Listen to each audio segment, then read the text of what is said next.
It was in July 1943 that the Russian city of Kursk bore witness to the largest tank battle in history. The outcome of the battle was crucial. It put an end to Hitler's offensive power on the Eastern Front.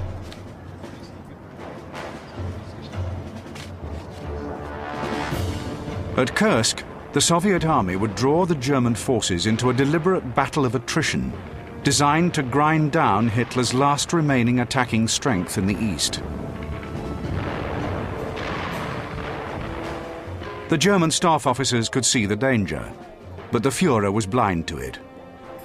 On the 10th of May 1943, the architect of Germany's tank forces, General Heinz Guderian, became engaged in a heated conversation with Adolf Hitler regarding Hitler's decision to attack at Kursk. Guderian is reported to have asked, "How many people do you think even know where Kursk is? It is a matter of profound indifference to the world whether we hold Kursk or not. Why do we want to attack in the east at all this year?" To this, Hitler replied, "You're quite right. Whenever I think of this attack, my stomach turns over." Guderian strongly advised Hitler to remain on the defensive, but Hitler was determined. He would go ahead with the attack. Guderian was not alone in his apprehension. Almost to a man, Hitler's generals had advised him to adopt a defensive posture on the Eastern Front during 1943. The last 2 years had cost them dearly, and they needed a chance to rest and regroup. Hitler's decision to attack would seriously damage his forces and remove any hope the Germans had of regaining the initiative in the Eastern Theatre. By draining away the German tank strength, the short but intensive Battle of Kursk would tip the scales of World War II decisively in the favor of Soviet Russia.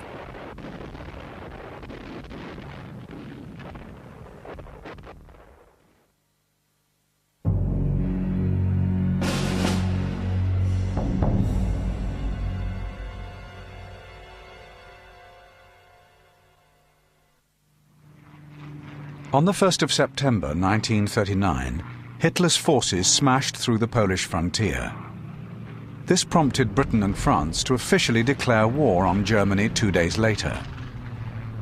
Hitler hoped to avoid this outcome, as he never expected the Western governments to go to war over Poland.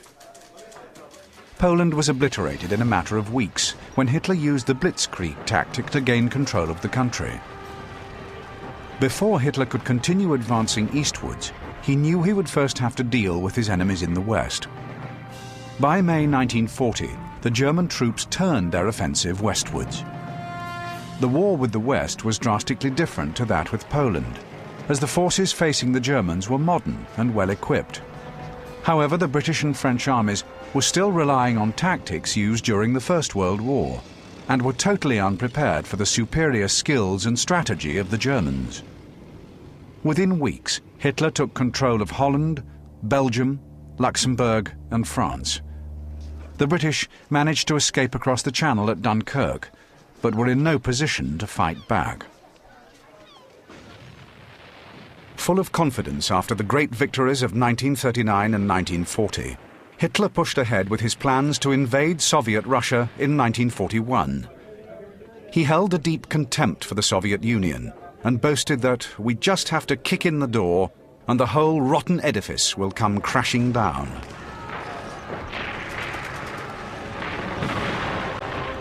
The gains made during the invasion of Russia in June 1941 confirmed Hitler's optimism, as a disorganized and poorly led Red Army retreated in complete confusion. However, the first winter in Russia gave the German soldiers a sharp taste of what lay in store for them. Battered but unbowed, the German forces just managed to avoid total collapse. For the next 18 months, the front lines seesawed back and forth, as both sides wrestled for control of the towns and cities. The southern region in particular saw some of the biggest and most damaging battles for both sides. Ferocious battles for Sevastopol, Kiev, Rostov, and Stalingrad consumed vast amounts of men and materials, as control of the towns and cities swayed from side to side.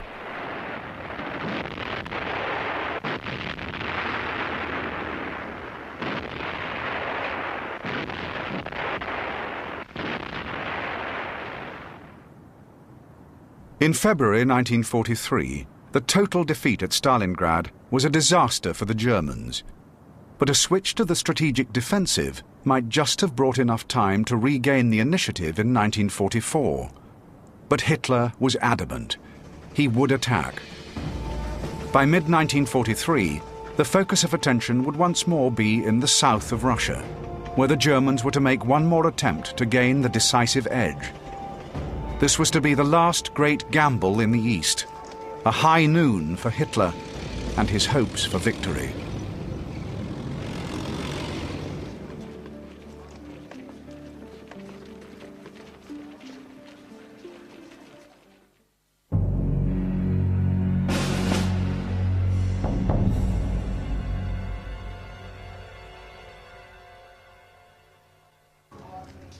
Confident after the stunning victories over Poland in 1939 and the Western Allies in 1940, Hitler pushed ahead with his ultimate goal of defeating Soviet Russia in 1941.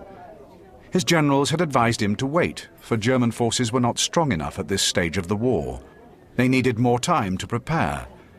Hitler instead mounted the biggest land invasion in history.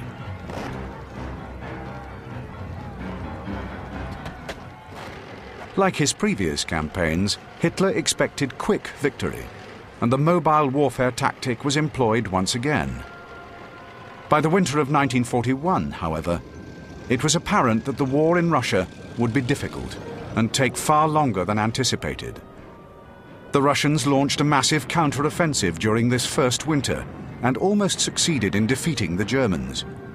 Hitler himself issued the order to stand fast and hold the ground already won. The success of this policy convinced Hitler that he knew better than his generals. But when it was repeated, the policy of holding on was to prove disastrous.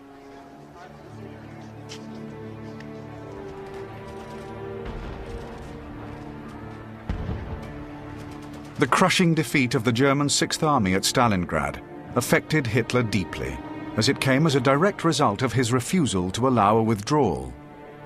Now he planned the Kursk offensive to regain the initiative and save his reputation. Unlike Hitler, the ruthless dictator of the USSR had no formal military experience. A politician first and foremost, he was prepared to do almost anything to maintain his position of power. Stalin was responsible for the purges of the Red Army in 1937, which severely hampered their fighting capabilities in the early stages of the German invasion. The loss of so many commanders prevented the Red Army from fighting cohesively. Nevertheless, Stalin knew how to manipulate people and situations to his own advantage. Once the German invasion began, he quickly rallied the population behind him, despite the fact that he had been systematically killing countless numbers of his own people. He played on their love of Mother Russia, and even within the army, he ensured that the power of the political commissars was limited during these crucial early stages. He was astute enough, however, to listen to his generals and took their advice many times. He put the brilliance of commanders like Zhukov and Konev to good use, playing one against the other to ensure maximum results. Quick to take the glory for any successes, and ruthless enough to ensure his troops and people would not dare to question him, he saw his nation through to ultimate victory over the Nazi invaders.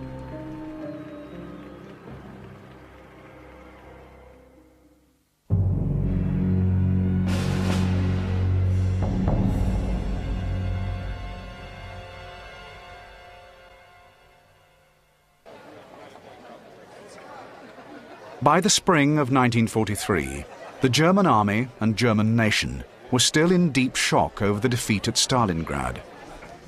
This defeat was their first major reverse of the war, and the famed tenacity of the Russian soldier had been decisively proved.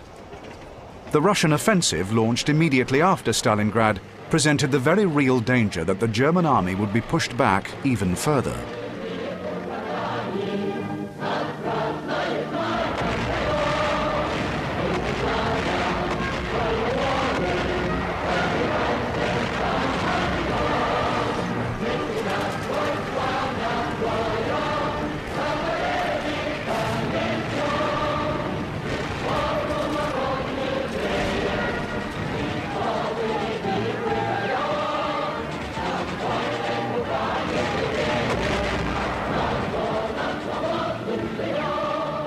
Fast reactions from von Manstein and the effective use of the fighting capabilities of the German armed forces finally halted the Russian attack.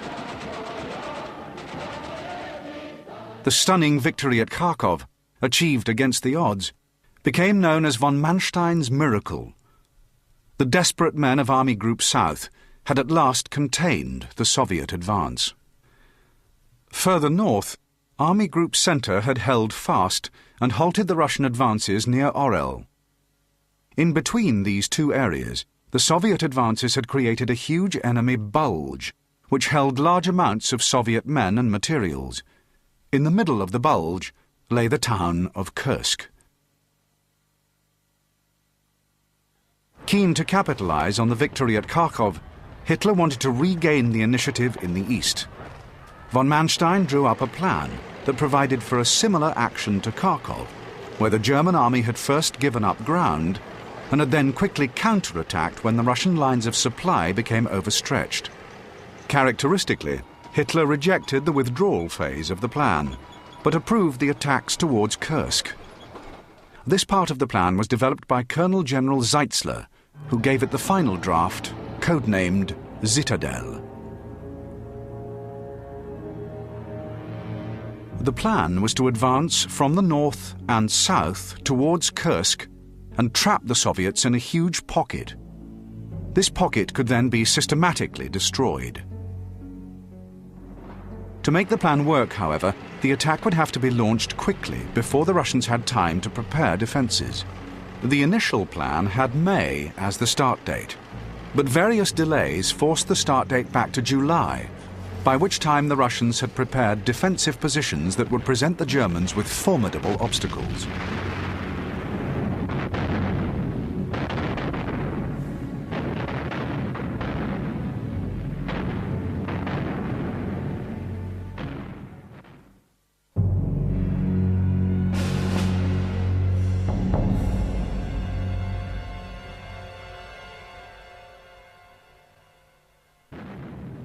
The Russian victory at Stalingrad had shown that the mighty German army could be defeated.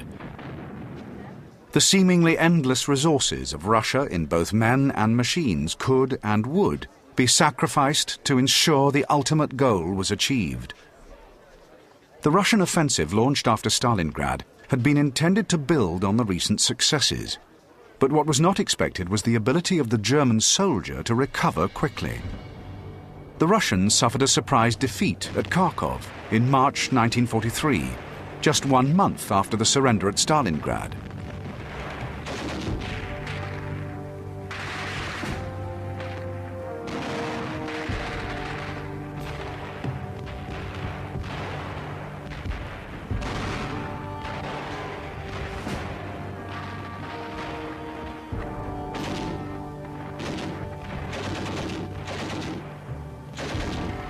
Stalin was keen to advance further, but Zhukov and others persuaded Stalin that a defensive posture was more suitable at this stage of the war.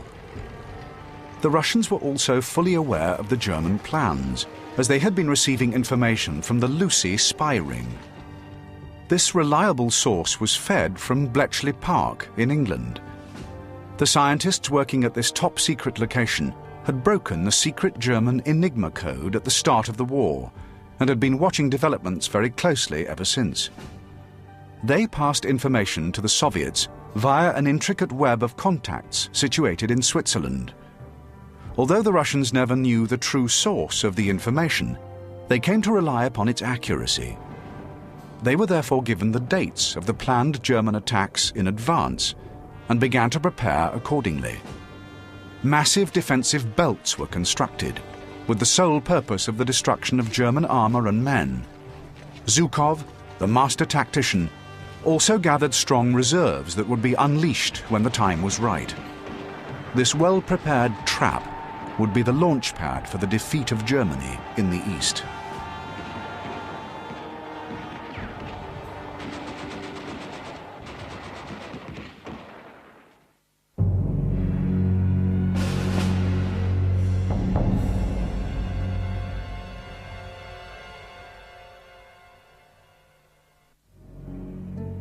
Georgy Zhukov gained his first military experience under the Tsarist army during World War I. He actually changed sides during the war and joined the Communists during the revolution in 1917. Zhukov served in various positions after the war and became an early expert in the use of armor. He managed to escape the purges of 1937 that cost so many their lives. His first real success came against Japan at Khalkhin Gol during 1939, and he then played his part in the successful defense of Leningrad. He was given the responsibility for the defense of Stalingrad in late 1942, when he planned and executed the first major defeat of the German army.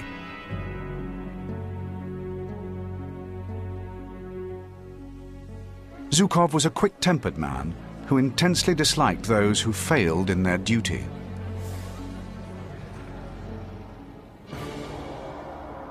Konstantin Rokossovsky was one of the Soviet advisors during the Spanish Civil War. He was also caught up in the purges of 1937.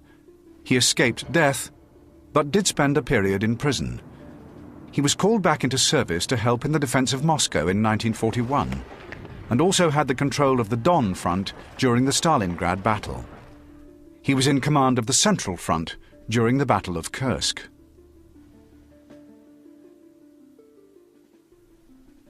Pavel Rotmistrov was also an early advocate of tank warfare.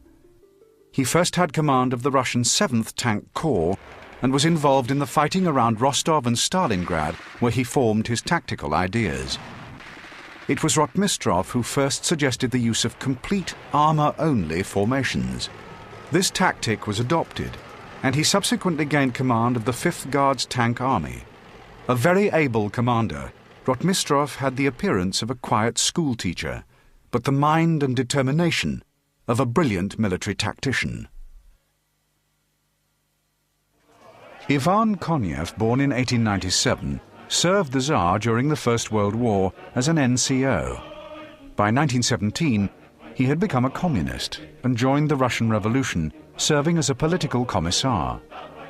He then joined the Red Army and graduated successfully from the Frunze Military Academy. In August 1941, he served in the Transcaucasian Military District inside the Smolensk sector.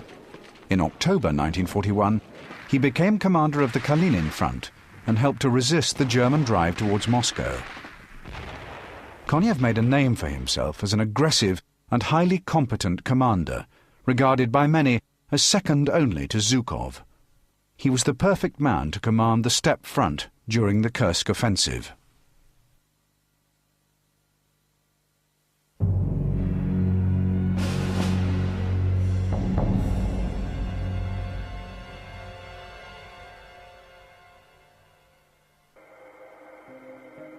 Kurt Zeitzler served as an infantryman during World War I and continued his military career during the interwar years. In 1934, he transferred to the newly created tank section, which was one of a number of changes brought in under Hitler. By 1939, he had risen to the rank of colonel, his forte being organization and mechanized warfare.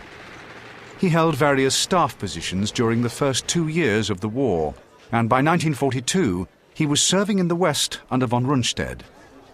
He played a significant role in the Allied defeat at Dieppe during that year, bringing him to the attention of Hitler. A month after Dieppe, he was promoted to general and became the chief of staff. His approach to older generals sometimes caused him problems with fellow officers, for he always spoke his mind, even clashing with Hitler on a number of occasions. He tried in vain to make Hitler see sense at Stalingrad. It was Zeitzler who drew up the plans for the Kursk offensive and its pincer attacks. Although some of the other generals voiced their concerns, Zeitzler pushed enthusiastically for the plan, which was finally approved by Hitler. Its consequences would prove disastrous for Germany. Erich von Manstein, the commander of Army Group South, is acknowledged as one of the most able German commanders of the Second World War. His military experience dated back to World War I, where he fought on the Western and Eastern fronts. Before the end of the war, he had reached the rank of captain. By the time Hitler came to power in 1933, von Manstein was a lieutenant colonel with the German General Staff. Further promotions followed until the outbreak of World War II, when he held the rank of lieutenant general. Before the start of the war, he had been responsible for suggesting the use of the assault gun that was to become known as the Sturmgeschütz, a machine that was to play a significant part in Germany's conduct of the war. He was closely involved in planning the various opening campaigns. The successful plan for the attacks in the West in 1940 are also thought to be the brainchild of von Manstein, although Hitler later claimed them as his own. Von Manstein had a gift for determining the enemy's intentions and identifying their weaknesses. He held various field commands from the start of the war with Russia in 1941, and successes included the defeat of the fortress of Sevastopol.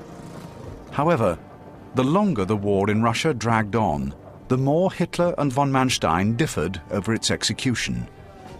Hitler was obsessed with holding positions to the last man, and von Manstein tried in vain to change Hitler's tactical reasoning.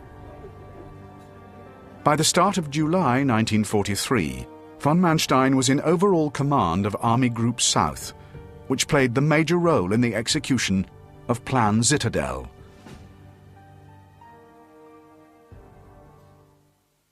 Hermann Hoth, born on the 12th of April 1895, served in the First World War. He remained in the German army, and by 1936 Hoth was a divisional commander. He commanded the 15th Panzer Corps during the invasion of Poland, and on the 27th of October 1939 was awarded with the Ritterkreuz for his service. Hoth went on to lead the 15th Panzer Corps through the successful French campaign of 1940.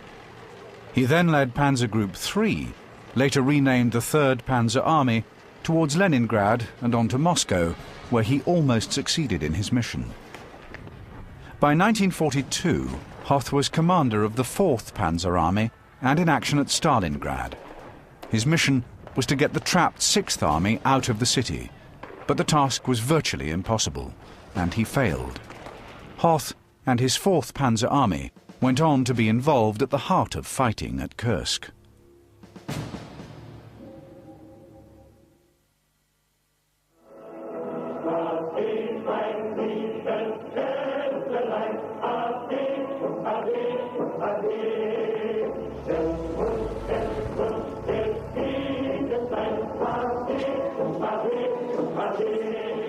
Army Group Center under von Kluge also played a significant role in the plans for Kursk.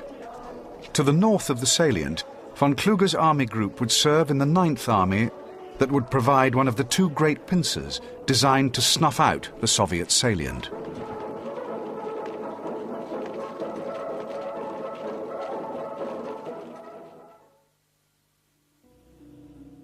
Walter Model also gained his early experiences during World War I, attaining the rank of captain. Like von Manstein, he had served in the interwar German army in various staff and field postings, including a stint as a lecturer on tactics and history.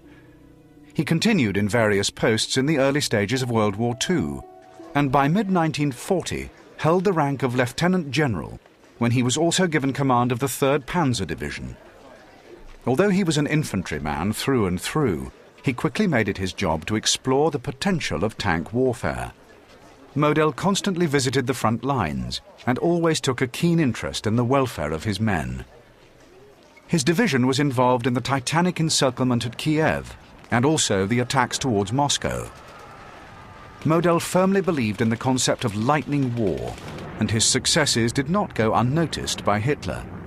By the start of 1942, he was in command of the 9th Army with the rank of Colonel General, he was given the task of attacking in the Rzhev sector in southern Russia. The bloody battles here would last for almost a year. By spring 1943, his 9th Army was well placed to take part in the Kursk offensive.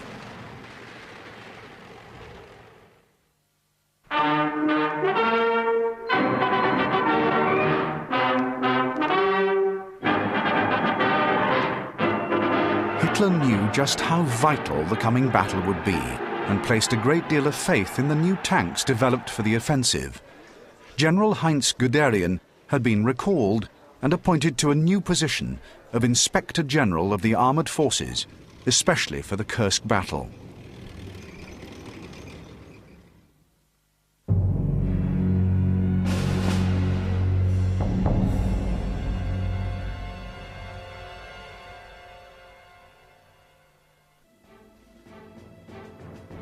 The purges of 1937 upon the army by Stalin had left a weak and poorly led force. Around the start of 1941, however, the army was undergoing a reorganization. When the Germans launched their attack in June of that year, they caught the Red Army off guard.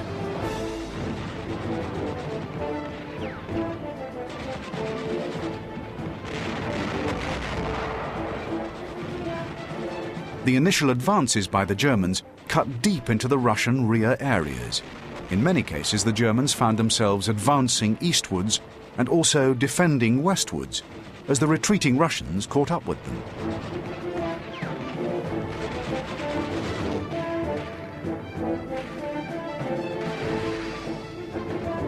There appeared to be no effective organization or control over the mass of Russian soldiers in the early stages.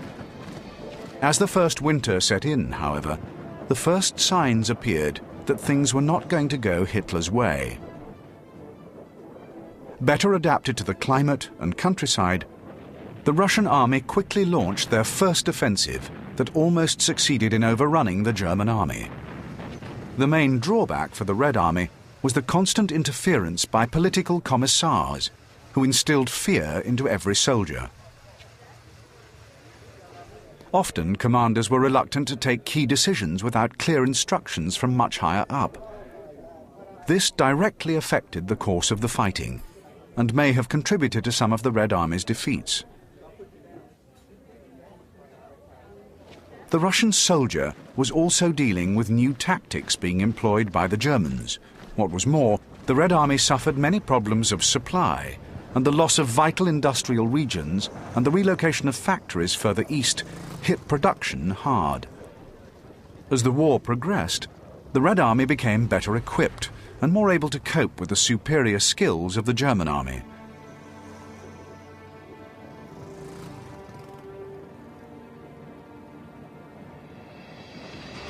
The Red Army's sheer weight of numbers, of both men and materials, was beginning to turn the tide in their favor by mid-1943.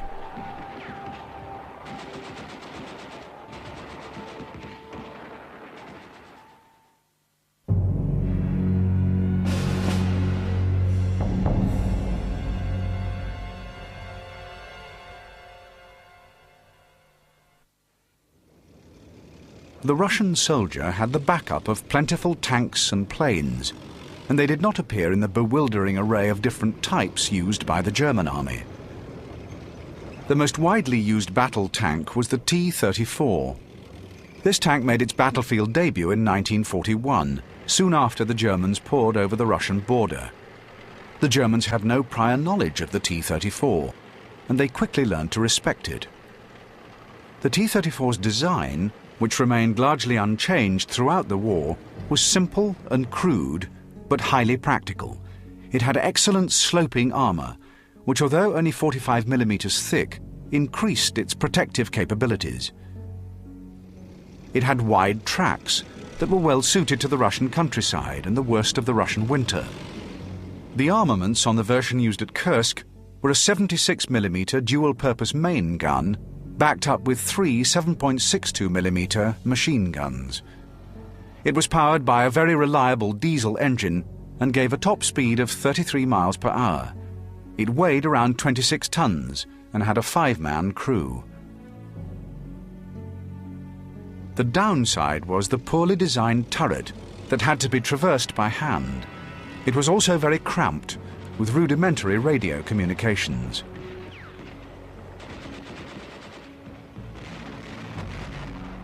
Fighting alongside the T-34 was the KV-1.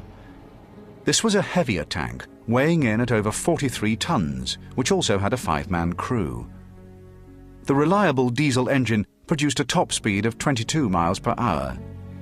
The armour protection was 110 millimeters thick, and like the T-34, its main gun was a 76 millimeter weapon, backed up with 3 7.62 millimeter machine guns. It carried more than adequate ammunition supplies and had excellent suspension. Unfortunately, it also had a poorly designed turret and complex gun sighting mechanism. The crews that manned them were poorly trained, and these faults conspired to ensure that the KV-1 would never have the impact of its more famous stablemate.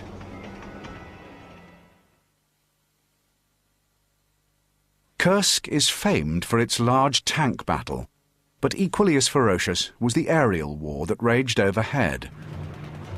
Like their tank forces, the Russians used a few simple designs for their aircraft that were practical and produced in large numbers. The IL-2 was one of these. It would see a great deal of action around Kursk. Over 36,000 of these aircraft were manufactured before the end of the war. The IL-2 was a ground attack plane and was an excellent performer at low levels. Top speed was around 250 miles per hour. The main armaments were 2 37mm cannons and 2 7.62mm machine guns, plus 1 rear-facing machine gun for added protection. It could also carry up to 600 kilograms of bombs. As it was best suited to low-level attacks, the construction allowed for a certain amount of armour protection to be included. The main areas protected were the underside, cockpit, and fuel tanks.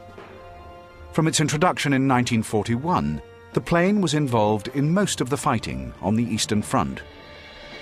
Although the Red Air Force pilots could not match the skills of the Luftwaffe aces, this plane and its pilots did play a significant part in the defeat of the Third Reich.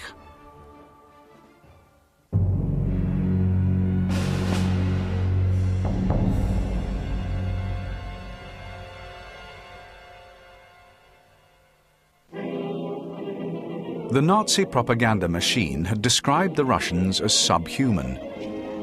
The German army advanced into Russia with the belief that they were up against an incapable army, poorly led and badly equipped.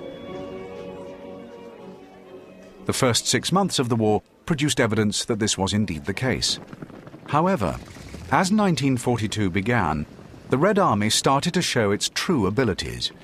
Its men were able to cope with the extreme weather fluctuations, sustaining themselves on meagre rations and living off the land. They had excellent defensive skills, something that the Germans quickly learned to their cost. They also had simple but highly effective equipment that was designed for the punishing weather. The Russian Achilles' heel was their poor leadership and fear of their political masters.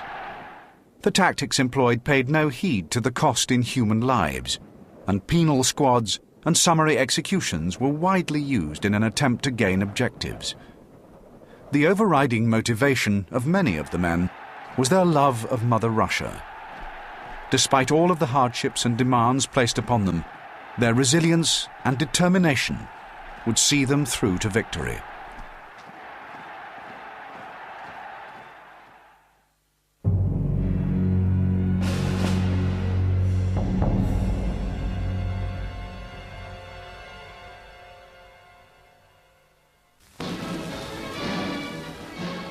The German army of World War II was arguably one of the most efficient the modern world has seen.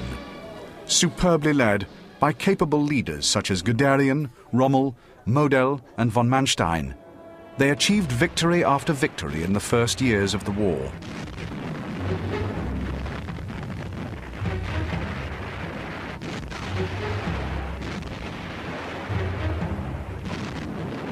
The army was extremely professional and very aggressive.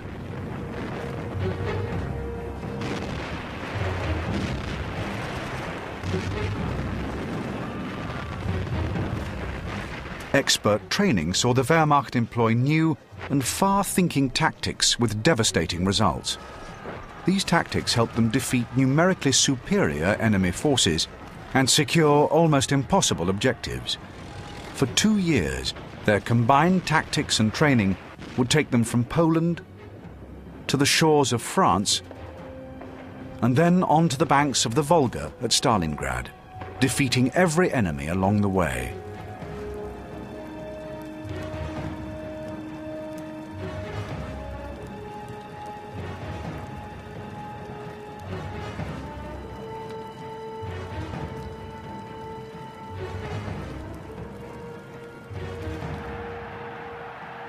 A major problem was that the Wehrmacht had to contend with incessant infighting at higher levels. This sometimes resulted in unclear objectives, most notably during the war with Russia. Without doubt, being led by a dictator such as Hitler, whose military experience and abilities were limited, also had its effect on the final outcome of the war. Masters at the art of counterattack and equally adept in attack or defense, the German army was, however, a worthy opponent to any foe. Despite an ever-decreasing supply of resources and multiplying difficulties, they remained resolute and focused on their tasks.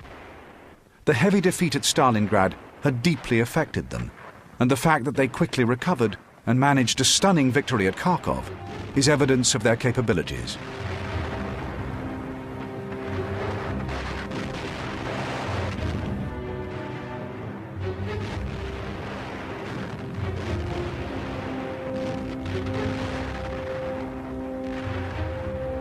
Contrary to popular belief, by the start of July 1943, the German army was far from defeated.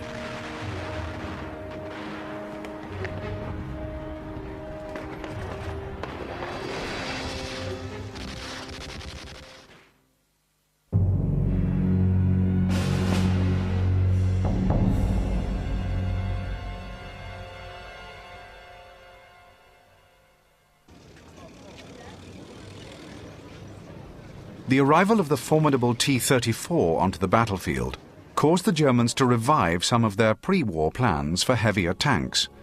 One of the results was arguably the best tank of World War II.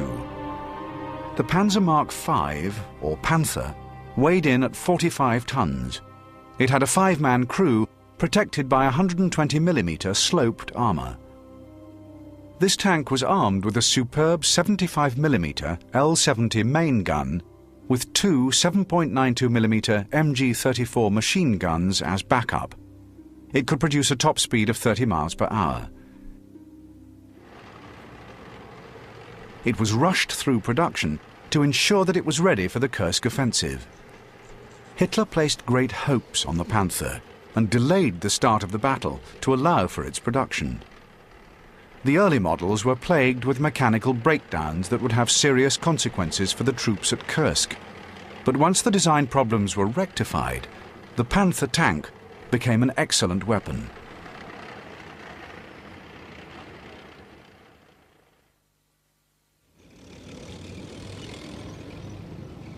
The Panzer Mark VI, better known as the Tiger I, was designed to put the Germans ahead of the Russians in tank design.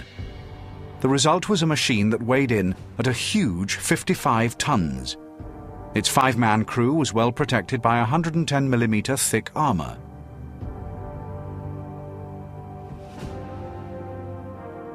Unlike the Panther, the Tiger I had the more conventional flat-sided armour that wasn't as effective as sloped armour, but it was so thick that it was virtually impervious to any weapon on the battlefield.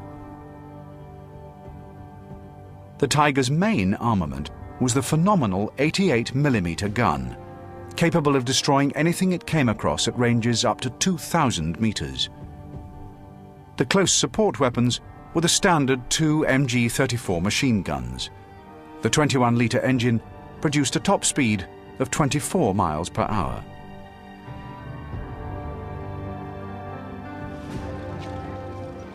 The first large-scale deployment of the Tiger tank was at Kursk, when approximately 100 were used. They were placed mainly with the elite formations of the Waffen-SS and the Großdeutschland division. The Tiger would quickly earn a fearsome reputation and would play its part in helping the Germans smash through the extensive Russian defences during Citadel.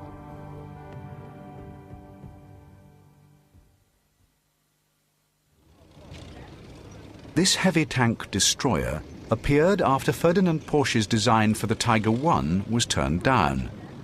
The Porsche firm was so confident that their design would be chosen that they had begun to produce their version, but production stopped when Hitler's decision was announced.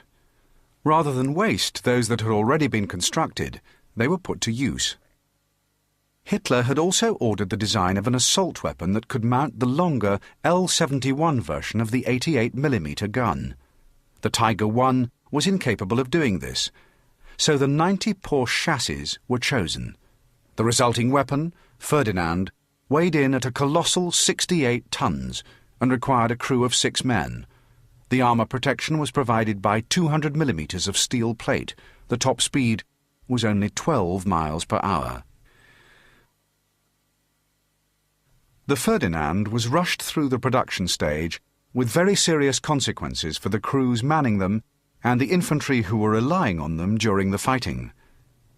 During the design stage, the need for a close-quarter defence machine gun was overlooked.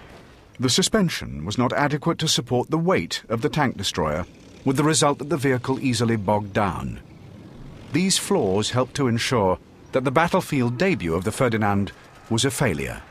40 of the 80 machines which took part in the battle were lost to the enemy within the first 3 days. One other important new development made its arrival known during the Kursk offensive. The Stuka dive bomber had played its part in the early victories of the German army. It became an excellent psychological weapon and instilled terror again and again. However, as the war progressed, this slow aircraft was quickly outclassed by the faster enemy planes. The Stuka had undergone a few modifications since its first introduction in 1937. The standard version, available in early 1943, could reach a speed of around 255 miles per hour. The armament was 2 7.92mm machine guns situated on the wings, with a further rear-facing machine gun. It could carry up to 1,800 kilograms of bombs. The Stuka was widely used, and during March of 1943, testing took place on a new anti-tank version. 2 37mm flak cannons were fitted to the underside of the plane in place of the bomb load. It was soon found that this weapon was very accurate and effective for destroying enemy tanks, although the pilots had to go into a shallow dive and get within close range of their targets, making them vulnerable to anti-aircraft fire.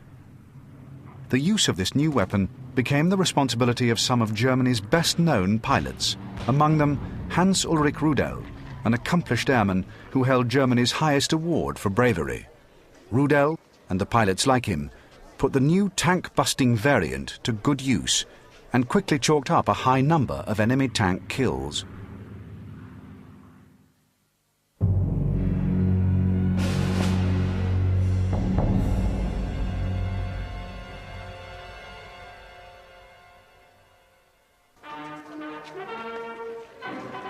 The restrictions imposed on Germany after the First World War included a limit on the size of her army. Although painful for the Germans, this restriction would have noticeable benefits when war finally broke out again. The selection process was rigorous, and only the best candidates were chosen. As the political situation changed and the army expanded, these carefully chosen men moved up the ranks and passed their skills down to many others. Another result of the interwar restrictions was that even the most junior soldier was trained to take the place of his superior. With some brilliant tacticians and military minds leading them, and supplied with good equipment, the German army of 1939 was a truly formidable opponent.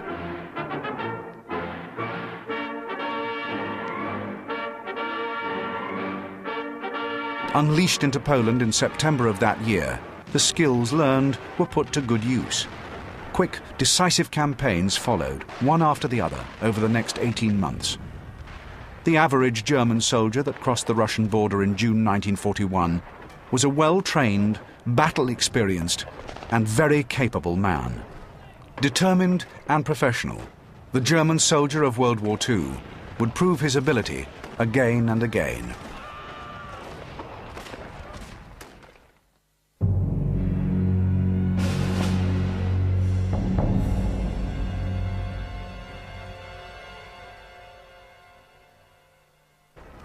April 1943 saw the German army in desperate need of recuperation after their recent victory at Kharkov. The Russian army was also in danger of outrunning its own extended supply lines. These two factors resulted in a period of relative quiet over the Kursk region. But as German intentions became clear, the Russians began an intensive program of defensive measures that were designed to trap and blunt the German armor.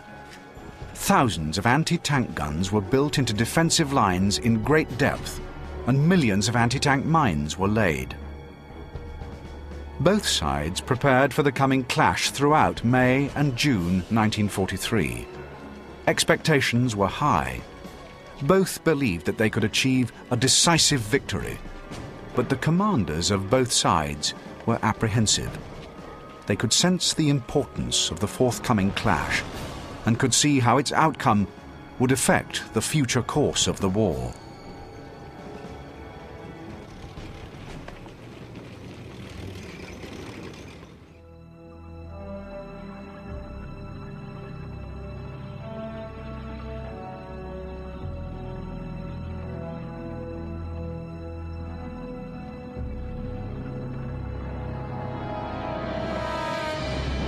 The armies facing each other in the Kursk salient in the late spring of 1943 knew the vital importance of victory in the coming battle.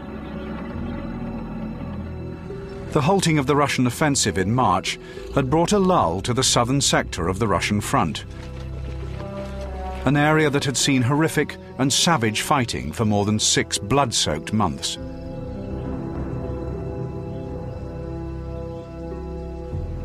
As the German intention to attack became clear, an intense period of preparation began for the two opposing armies.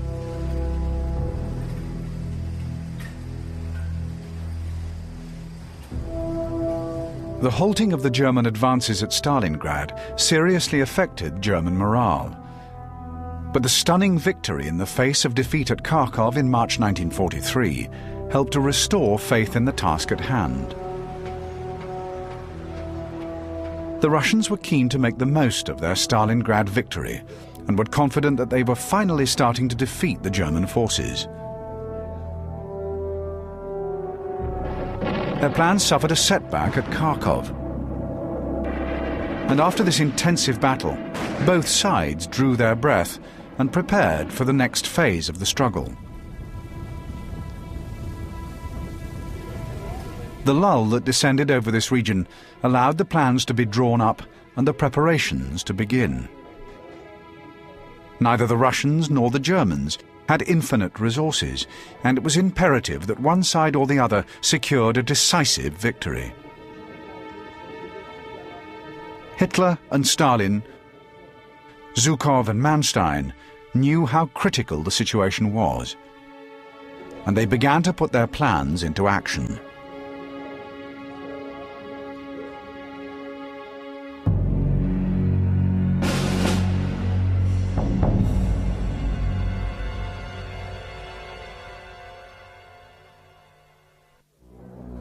The brilliant tactician Zhukov commanded the Russians. He wasted no time in taking the measures needed to defeat the Germans.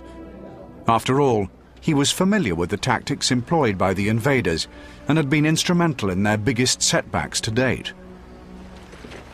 As a defensive strategy had been decided upon, the first steps were to prepare defensive positions from which the Red Army would be able to halt and destroy the German forces. The only way that this would be possible for the overstretched Red Army of 1943 would be by enlisting the help of the civilian population. In the now secure rear areas, the repair of installations damaged or destroyed in the towns recently recaptured began in earnest. With a focus on the need to move vast supplies, feverish work on bridges, road and rail networks was undertaken. The main rail line into Kursk from the east was a hive of activity. Closer to the front line, work also began on the vast defensive belts that were later to entrap the Germans. In all, the Russians prepared a total of 5 main defensive lines. The first 2 lines ran around the perimeter of the pocket to a depth of around 10 to 12 miles and were situated close to each other. The remaining lines were spaced apart and ran to a depth of over 150 miles in total. Zhukov was clearly taking no chances. Within these defensive lines, construction began on individual positions that were to blunt the expected strong German armoured attacks. Hundreds of thousands of anti-tank and anti-personnel mines were sent to the area. Cheap, easy to manufacture, but highly effective, these devices were planted in huge quantities.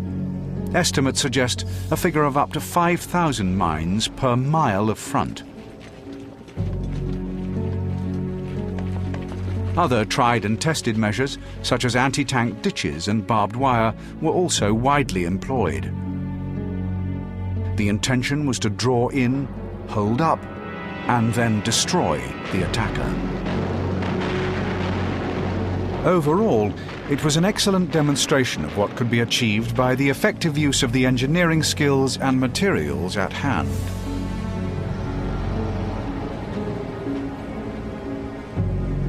Although the Citadel plan was approved in early May, the start date was continually delayed.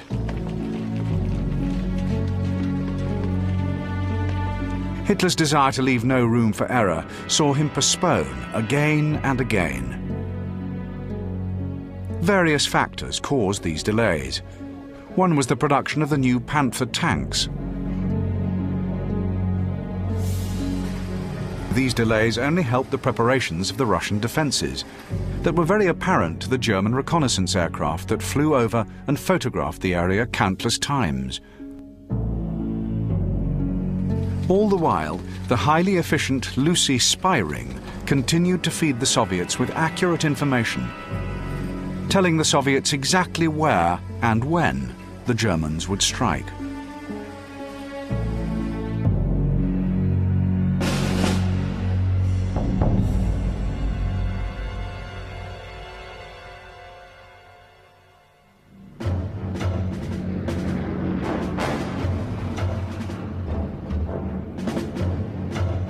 The aerial phase of the coming battle was to assume an importance almost equal to the fighting on land. The number of aircraft that did battle was vast, with around 2,000 planes on the German side, lined up against almost 3,000 on the Russian.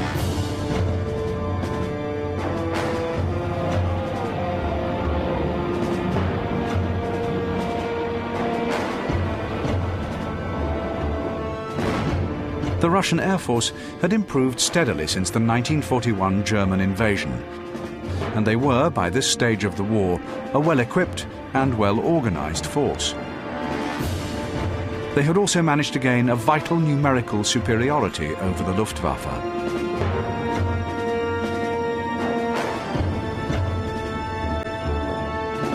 In the run-up to the battle, the Luftwaffe flew many aerial missions.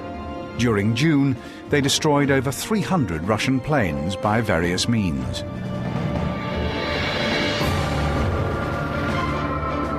Their aim was to secure the Orel sector.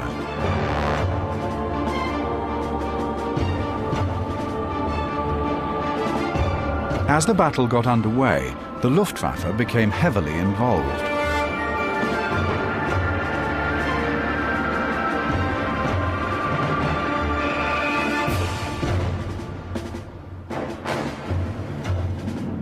On the 9th of July, the 1st Air Division actually attacked an armoured Russian spearhead near the main Orel to Bryansk railway, and they managed to blunt this potentially dangerous development. When they flew away at the end of the day, hundreds of Soviet tanks lay shattered or in flames. In the south also, the Luftwaffe assisted in the advance of the Panzer forces, helping to avoid catastrophe on more than one occasion. For Kursk, 4 main Russian air armies were available.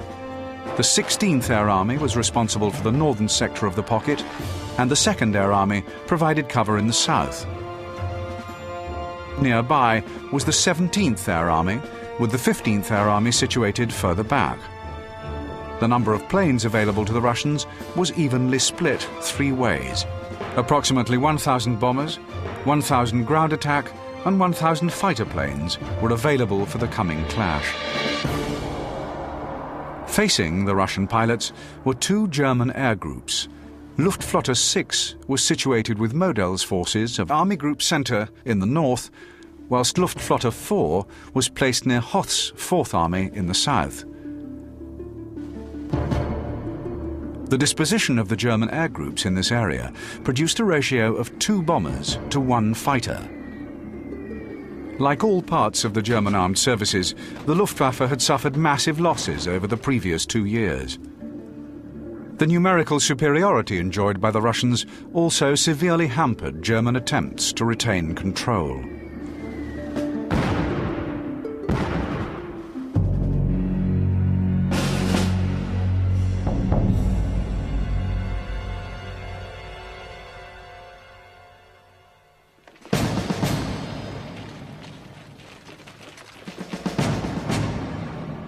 Underneath their protective air umbrellas, the soldiers and tank crews on the ground busied themselves with their preparation.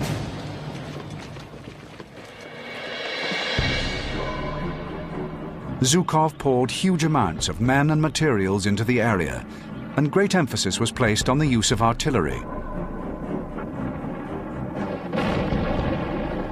No fewer than 20,000 artillery pieces would be used during this coming battle. Like mines, artillery pieces were easier and cheaper to manufacture than tanks. The numbers of Russian soldiers sent into the Kursk salient area exceeded 1.3 million.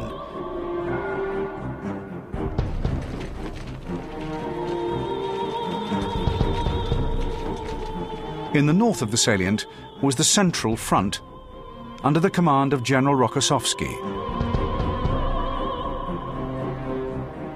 In the south was the Voronezh Front, commanded by General Vatutin.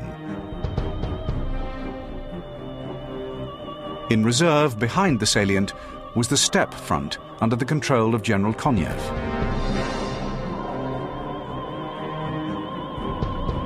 The bulk of the Soviet armor was placed incorrectly in the northern sector of the salient, as the Russians felt this area would receive the hardest blow. This would cause problems for Zhukov in the early stages of the battle.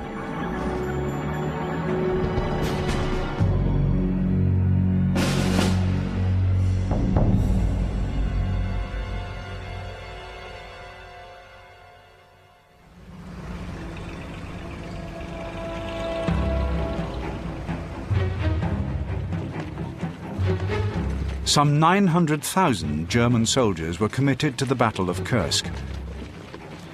Not only were they outnumbered from the outset, they also bore the burden of having to take the offensive.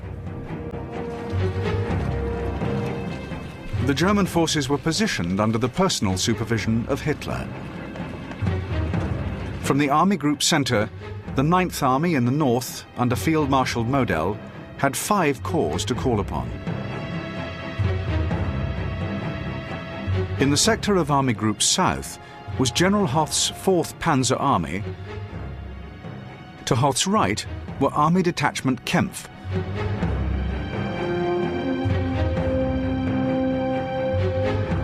The deposition of the new panzers reflected the emphasis of the south in the German attack plan. Around 90 Tigers and just over 100 of the new Panther tanks were to be found in this region. This was by far the biggest gathering of the new generation of German tanks, and much was expected of them.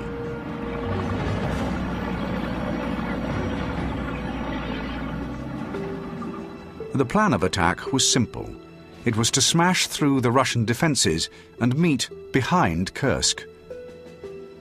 But one important factor was missing: an effective reserve force. This was no longer possible for the Germans at this stage in the war. Although the Russians were receiving intelligence information from the Lucy spy ring, this was at a higher level and did not give enough detail on the front line changes that occurred.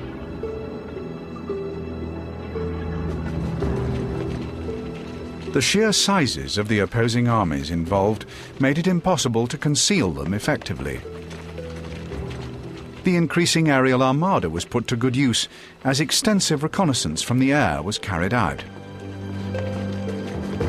The Germans actually commented that they had photographed every piece of the intended battlefield area in the run-up to the start date. The main defensive measures used by the Russians could be seen from the air, but the more detailed gun emplacements were still expertly hidden. A number of dummy positions were constructed as a time-tested means of fooling the enemy. German confidence was running high, and nothing they saw altered their decision to attack. The Russians also used information gathered from captured prisoners. Special raids were carried out in order to snatch prisoners for this purpose. The Germans too used this type of information gathering. Before any major operation, the radio traffic passing among the enemy units increased dramatically, with specially trained troops intercepting it. It is impossible to know fully the intentions of the enemy, but through the use of these various methods, a clearer picture of their plans can be determined.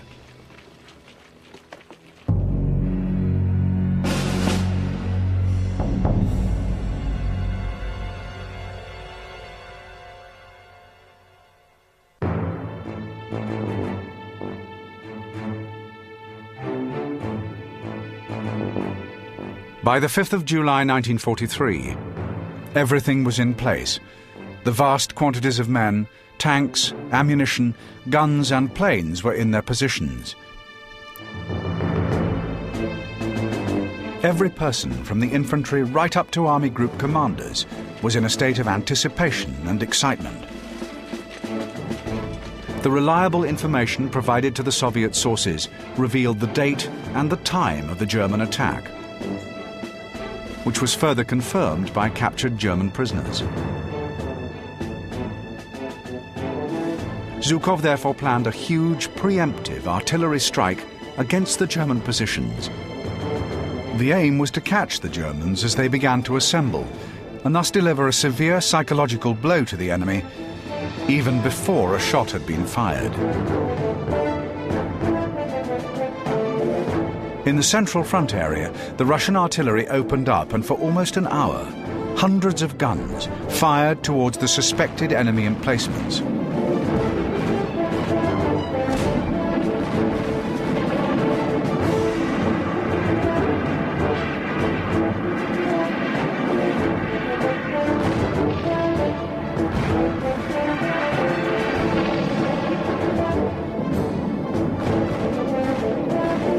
In the north, Model's forces quickly recovered from the Russian barrage and began to reply with their own artillery attack. And over the northern part of the Kursk salient, the noises, flashes of light, death and destruction reached a ferocious intensity.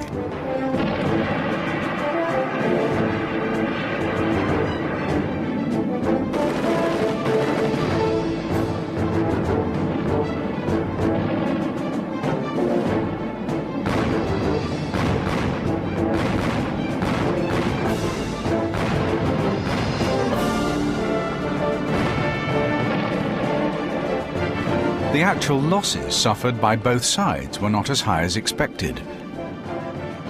The difficulty was that the artillery strike on the enemy was made during the hours of darkness, and positions were not known in detail. The effects of the strike could not be seen from the ground, nor, more importantly, from the air, which meant that correction action could not be taken.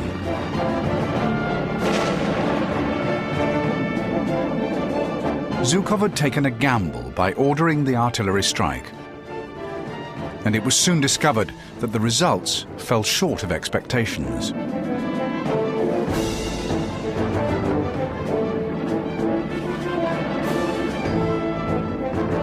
As this duel between the two sides continued, elements of Luftflotte 6 arrived to begin ferocious attacks on suspected Russian positions.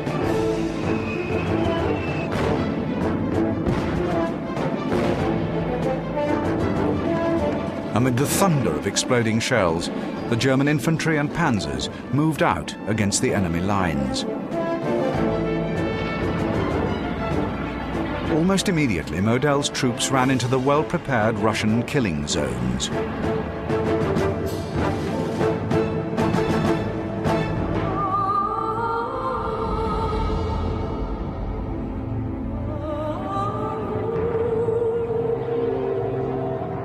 The snail-like pace of the German attack helped the Russians to inflict losses on the Germans with ease. Model was fast discovering that the Russian forces presented a virtual brick wall in the path of his advance. He urged his troops forward to try and discover a weak point in the Russian lines. The German plan had given the main Orel to Kursk railway as the advance line, and the town of Ponyri as the first major objective.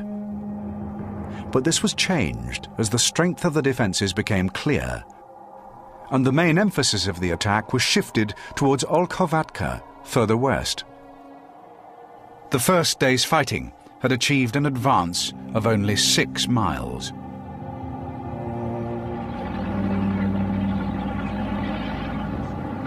The push towards Olkhovatka continued on the second day of battle.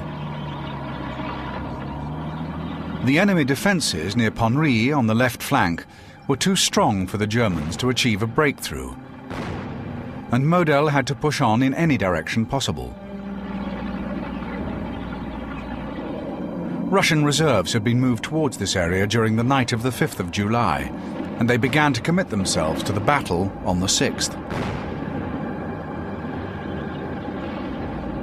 As daylight broke over this northern area, both sides locked together in a bitter struggle to gain their separate objectives.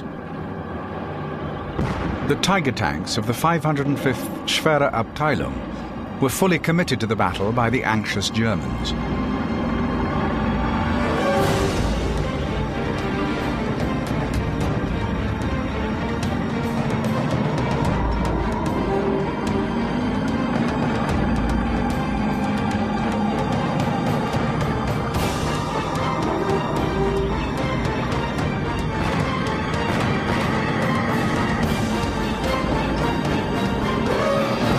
They slammed into the Soviet defences and the increasing number of Soviet forces moving into the area,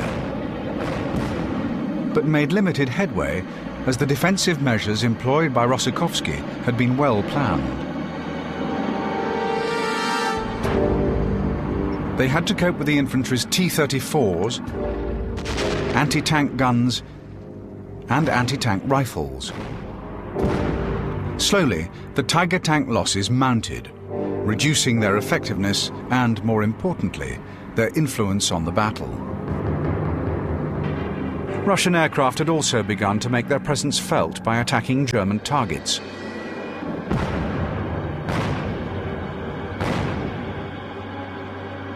German and Russian pilots duelled for control of the skies over the northern sector.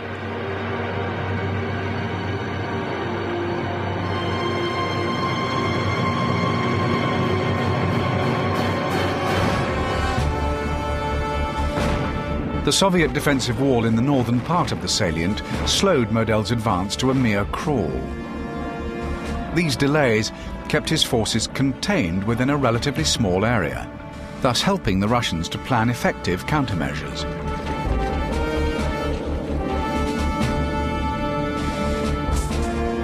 But the Russians did not have it all their own way. The Germans fought well.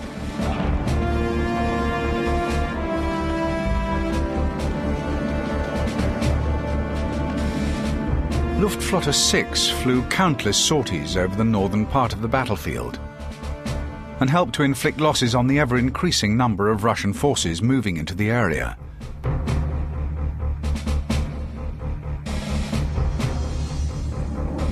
The German troops on the ground moved slowly towards Olkhovatka as the forces of Rokossovsky rushed forward to intercept them.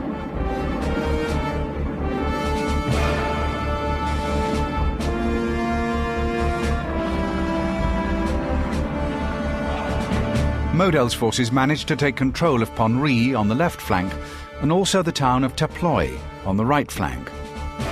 These advances represented the furthest points reached in the northern sector by the forces of Model's 9th Army. The Russian defences and weight of numbers presented Model with a barrier that he failed to penetrate. It was now apparent that the forces available to Model were insufficient to smash through the Russian lines. The new Ferdinands had also proved inadequate during the fight. A design flaw had failed to fit the new heavy tank destroyers with any close support machine guns. As they became separated from the supporting infantry and bogged down in the Russian defences, enemy troops were able to close right up alongside them and easily disable them. The Tigers were also not suited to close-quarter fighting, where their superior guns could not be used effectively.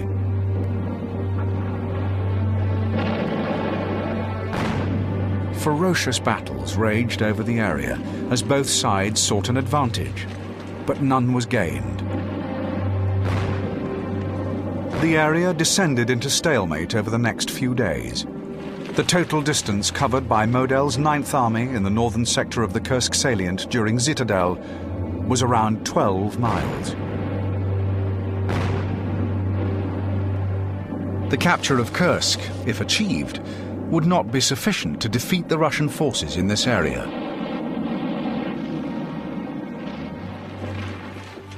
Model's forces were contained in an area that was around 40 miles short of their target. If Kursk were to fall to Hoth's men, a gap of this size would allow the Russians to pour reinforcements into the salient at their will. Powerless to influence the battle any further, Model contented himself with holding on to the areas already captured.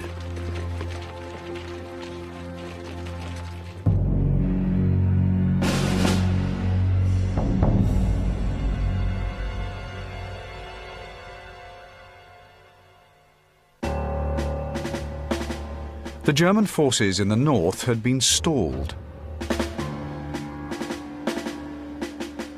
But the real focus of this most historic of battles was in the south. In the southern sector, Hoth's 4th Army enjoyed the largest concentration of tanks under the control of the best divisions in the German order of battle.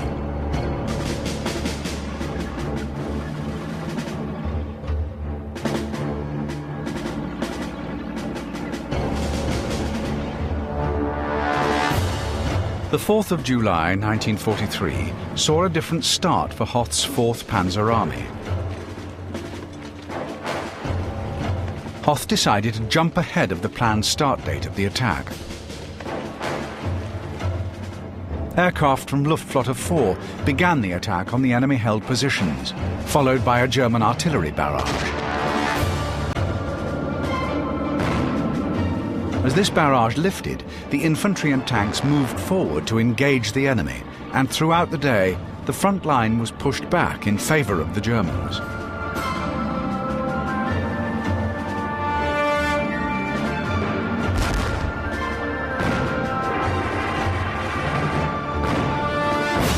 The fighting was heavy, and in some areas, the objectives given were not taken until the hours of darkness. This was the first in a series of setbacks for the Russians in the south. These setbacks accumulated steadily over the next few days.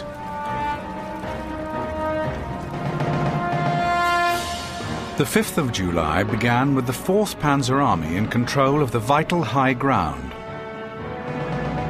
Hoth was keen to get things moving. and he began the next stage of his plan. He ordered a change to the planned route of advance so that the main advance would be moving more to the left. This change was not apparent to Vatutin or Stavka, as Hoth had made his decision without consulting higher command, and therefore Lucy did not pick it up. The German artillery in the southern region was therefore able to deliver its attack first. As this was happening, the Russian Air Force was on its way to attack the German airfields. But the Germans detected their approach and quickly sent their own planes to intercept. An intensive air battle ensued over the southern part of the salient as the German fighters tore into the Russian formations.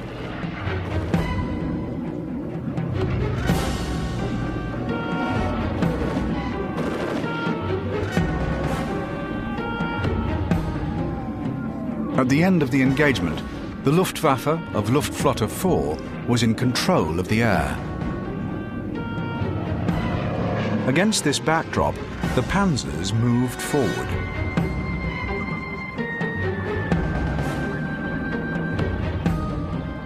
The removal of the aerial threat and the fact that the Russian ground units were expecting a different focus of attack allowed the German tanks to smash through the defensive positions.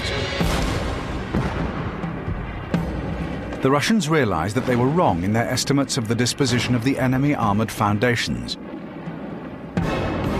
and that they were about to bear the brunt of the strong enemy forces lined up in front of them. The Germans were using a new tactic based on the new heavy tanks, which was known as a panzer kiel, or armored wedge. This tactic placed the heavier Tigers at the tip of the wedge, with the Panthers forming the outer edges. The weaker Panzer IVs and Panzer IIIs were placed in the center of the wedge.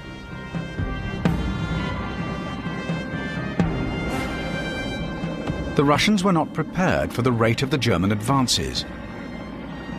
Their defensive positions did inflict losses on the Germans, and they held fast in many areas. By the end of the first day, some of the 4th Panzer Army had advanced up to 15 miles. This was more than Model's forces managed in 8 days.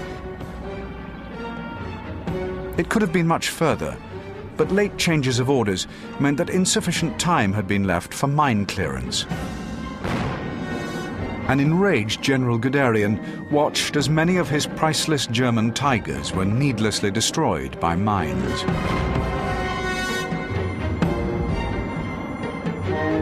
By the end of the 3rd day's fighting, the Germans had made an advance of around 20 miles. This was beginning to cause concern for the Russians. So much that they ordered the 5th Guards Tank Army and other reserves to be moved from the steppe front and into the area of Prokhorovka. The main defensive sector for the Russians was the town of Oboyan, 35 miles south of Kursk. The Russians had placed strong forces in this area, as they were aware of the importance of holding this town. This was the left flank of Hoth's attack plan. The strength of the defences around this area became clear to the Germans, and Hoth decided to switch the emphasis of his attacks to the east.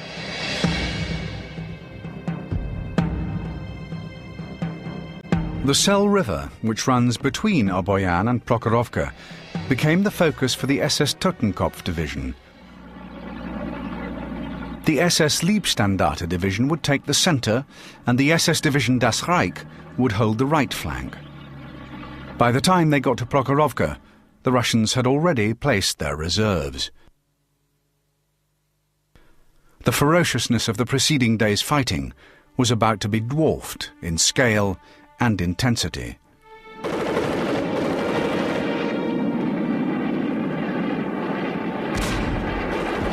The right flank of the German advance in the south consisted of Army Detachment Kempf.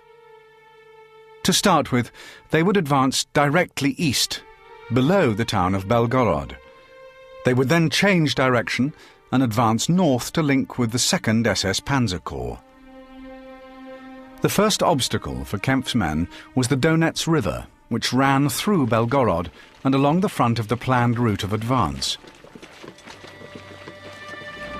Kempf's men fought well, and by the end of the first day they had crossed the river and set up a defensive horseshoe position.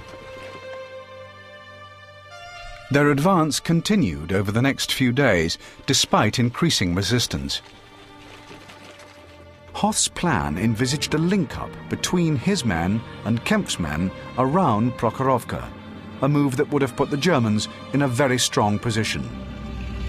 The drawback to this plan was that by the 11th of July, Kempf's forces were situated roughly 12 miles south of the intended target. They still had a lot of ground to cover, and the possibility loomed that they would be unable to resist the struggle towards Prokhorovka. The upper reaches of the Donets River also stretched towards Prokhorovka, which meant that Kempf's men would have to force a crossing of this river a second time. The task ahead of them was difficult, but this did not prevent them from continuing with their attempts. As the decisive battle raged around Prokhorovka on the 12th of July, Kempf's men were positioned about 10 miles short of this objective. They did not actually link up with the 2nd SS Panzer Corps until 3 days later. This was too late to assist in the decisive battle, and too late to change Hitler's decision regarding the future course of this engagement.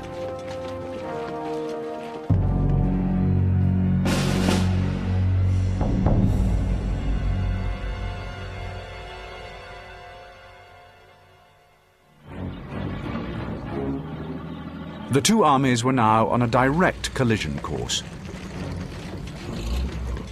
The Russians knew of the armour-led force bearing down on them and were ready to meet and destroy the threat. The Germans, however, were not aware of the strong enemy concentration of tanks that was facing them. The Russians had managed to place around 850 of their tanks in the surrounding area.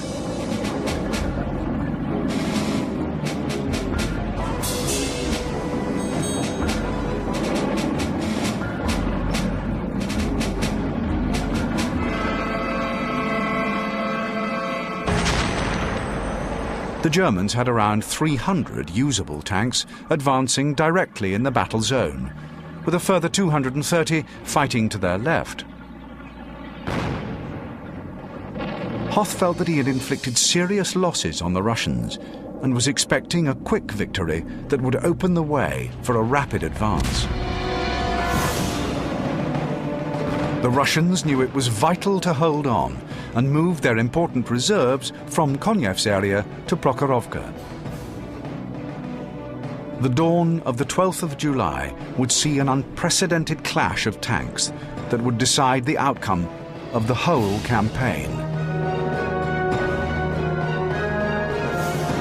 Before the tanks played their part, the customary aerial attacks began, and the German planes swooped in on enemy positions.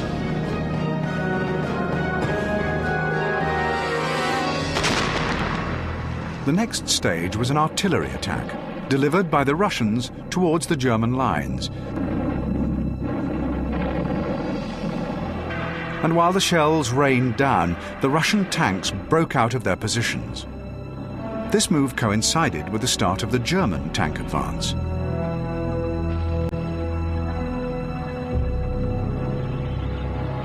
Neither side could have foreseen or planned what occurred next. The two tank advances smashed into each other, head-on. From this point onwards, all control of the battle disappeared, and total confusion set in.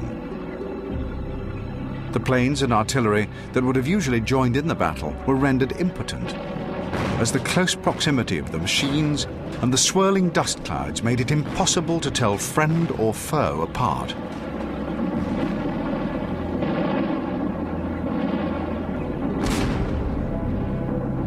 Rather than risk destroying their own machines, the air forces of both sides were left with no option other than to let the tanks get on with the battle.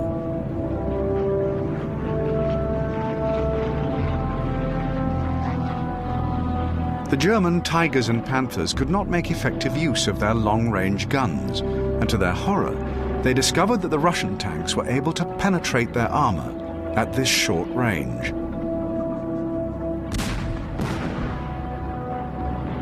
Another tactic employed by the numerically superior Russians was to drive straight into the German tanks and ram them, completely destroying both machines and their occupants. The Soviets knew that their tanks could always be replaced, but for the Germans, at the limit of their capability, each Tiger lost was lost forever.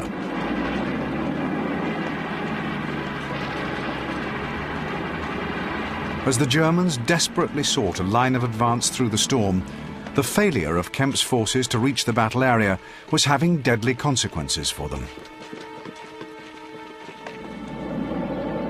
The battle ebbed and flowed all day with no decisive outcome. At some stages during the day, the Germans did appear to be on the verge of a breakthrough. But the Russians sent new reserves into the line and succeeded in holding the Germans. As darkness fell, the battlefield grew quiet. Both sides were exhausted and made the most of the enforced lull. No time was wasted, however, on preparing to resume the next day.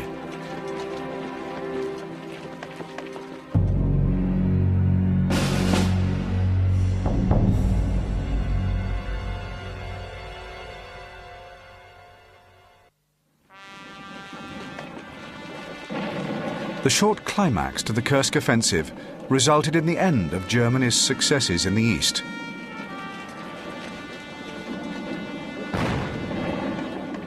The 12-hour battle had drawn in and chewed up the best divisions that Hitler possessed. Tanks and men had been lost at a steady rate since the start of the offensive. And by the time they reached Prokhorovka, they were in no fit state to sustain a heavy attack. The Germans had maintained fairly constant numbers of tanks in the field through the skill of the tank repair shops. But the size of the enemy forces facing them and their lack of a reserve prevented any further advances. The Russians had lost over 400 tanks in the battle thus far and were themselves left in a vulnerable position by the end of the day. They expected the Germans to begin the following day with a sizable attack. During the night of July the 12th, the Russians and Germans recovered what vehicles they could from the battlefield and readied them for use again. The 13th, however, would not see the Germans resume their attempts to advance.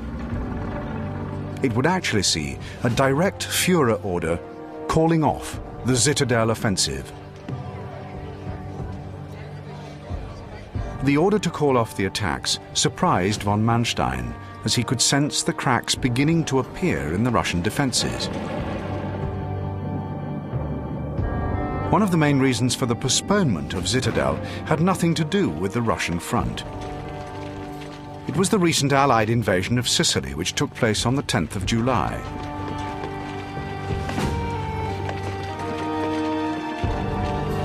Hitler, who was always conscious of the changing political situation, could see the dangers that this development presented. He simply needed to pull troops out of the line and send them to meet this new threat. One of the formations ordered out was the 2nd SS Panzer Corps. The moves did not begin straight away, however, and when they did, only some divisions were moved. This new development meant that Hitler was faced with the one situation he had tried to avoid from the moment his troops had crossed the Polish border in 1939. A war on two fronts.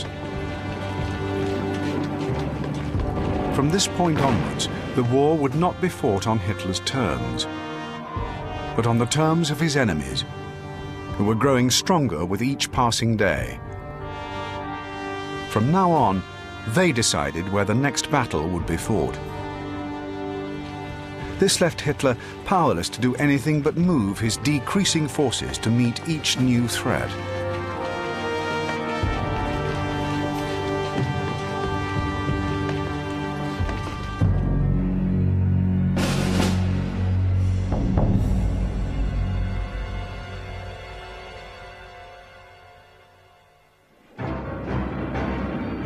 On the 13th of July, the Russians began their probing attacks in the sector north of Orel. By this stage, Model's forces had created their own bulge that was flanked on both sides by strong Russian formations. These probing attacks gained momentum, and by the 16th of July had turned into an all-out counter-offensive. The Germans had not prepared any defensive positions in these areas and could not hold the Russian attacks.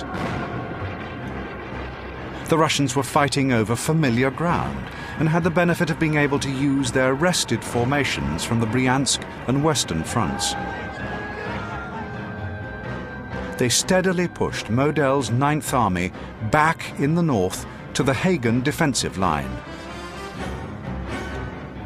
And by the end of the first week in August 1943, the town of Orel was back in Russian hands. Around this time, the counteroffensive in the southern area was gaining momentum and also regaining lost ground at a steady pace. By the end of August, Kharkov would come under Russian control for the final time. The Russian advances, although steady, were not easy. The Germans defended resolutely and exacted a heavy toll on the advancing enemy troops. The Russians, however, could replace their losses and relentlessly pushed ahead. They had scented victory, and the ultimate defeat of the enemy was becoming an ever-increasing possibility.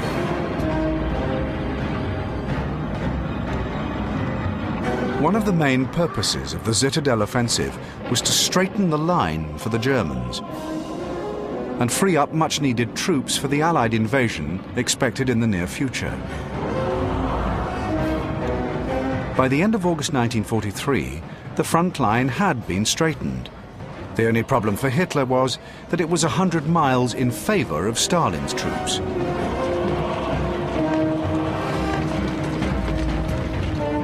Further key divisions had been taken out of the area in an attempt to deal with the situations developing elsewhere.